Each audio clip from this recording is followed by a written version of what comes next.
जैसा कि आपको पता है, पिछले वर्ष 2 अक्टूबर गांधी आश्रम भितिहरवा पश्चिम चंपारण से जन सुराज अभियान के तहत हम लोगों ने एक ये पदयात्रा जो शुरू की है, इसको करीब करीब आज 11 महीने हो गए। 11 महीने के दौरान पश्चिम चंपारण से चल के पूर्वी चंपारण, शिवहर, सिवान, गोपालगंज, सिवान, छपरा, वैशाली, समस्तीपुर करते हुए 2 दिन पहले हम लोग आपके ज़िले मुजफ्फरपुर में आए।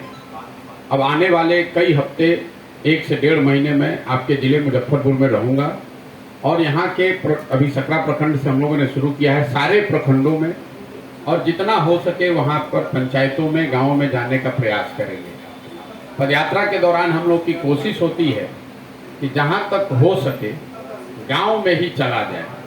तो आप ये देखेंगे जो प्रखंड के मुख्यालय हैं या जिला के मुख्यालय हैं, उसमें जाने की संभावना बहुत कम ही रहती है। ऐसा इसलिए कि आगे कभी जब मैं वापस मुजफ्फरपुर आऊँगा तो सकरा हेडक्वार्टर पे या दूसरे प्रखंड हेडक्वार्टर पे जाने की संभावना ज़्यादा है, गाँव में जाने की संभावना कम रहेगी। इसीलिए पदयात्रा का स्वरूप ऐसा है कि जितना हो सके गाँव में समय बिताया जाए।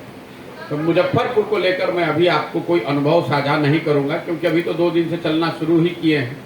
जैसे जैसे आगे बढ़ेंगे तो आपको प्रखंड वाइज, पंचायत वाइज, जिले की जो चीज़ हम लोग को देखने में आएगी, बात समझ में आएगी, वो आपको बताएंगे। लेकिन अभी तक 11 महीने का जो अनुभव रहा है और 2 दिन जो मैंने सकरा में देखा, उसका एक संक्षिप्त ब्यौरा आपको दे देते हैं, फिर आप अपने सवाल कर सकते हैं। 11 महीना पैदल चलने के बाद करीब करीब 3500 गाँव में हम लोग पैदल चल के गए हैं। मैं ये विश्वास से कह सकता हूं कि बिहार के समाज के नज़रिए से, लोगों के नज़रिए से बेरोजगारी और पलायन यहाँ के लोगों के लिए सबसे बड़ी समस्या है। आप में से कुछ लोगों का ये कहना हो सकता है कि बेरोजगारी और पलायन बड़ी समस्या है, इसके लिए किसी पदयात्रा की ज़रूरत नहीं है, ये तो सबको मालूम है। लेकिन पदयात्रा से हम लोगों ने जो देखा वो समझ में आई, इन दोनों समस्याओं के विकरालता का जो अनुभव हुआ। गांव के गांव बिहार में पूरी तरीके से नवयुवकों से खाली हो गए।